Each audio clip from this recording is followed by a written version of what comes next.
About let's see, lowering the threshold for filibusters. Can you explain why you think that was a good choice to keep the legislative threshold high and then the judicial and executive appointment thresholds lower, and do you think it will lead to more partisan appointments?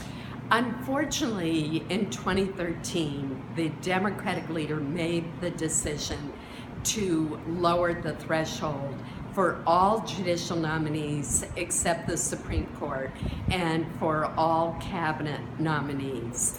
I believe that was a mistake, and it is what led to what happened last week, which I thought was yet another sad day for the Senate. In the end, I had a very difficult choice to make. Judge Neil Gorsuch, who had been confirmed unanimously by the Senate for the position that he now holds, is eminently well qualified to serve on the U.S. Supreme Court. He has sterling academic and legal credentials. And I believe that my friends across the aisle made a mistake in deciding to filibuster him. There were absolutely no grounds on which to do so. And to be fair to him and to give him a straight up or down vote so every senator could be recorded, unfortunately, the only choice was a rule change.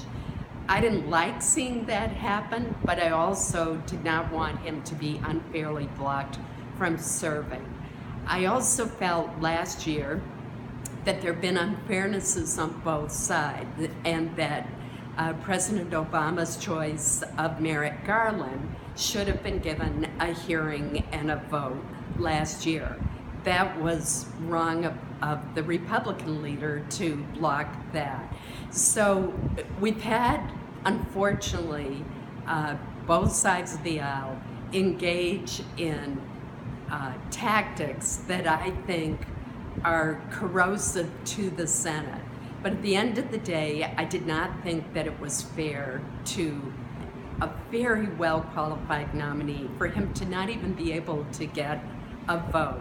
And I will tell you that many of my Democratic friends have told me privately that they were under tremendous pressure and they were very troubled by the way it was handled.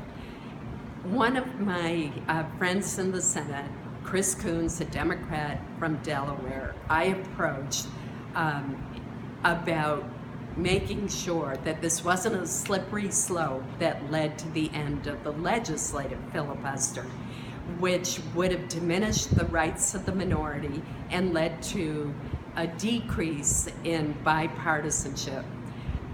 We wrote a letter. I actually wrote the letter, and he agreed to be the lead Democrat on it.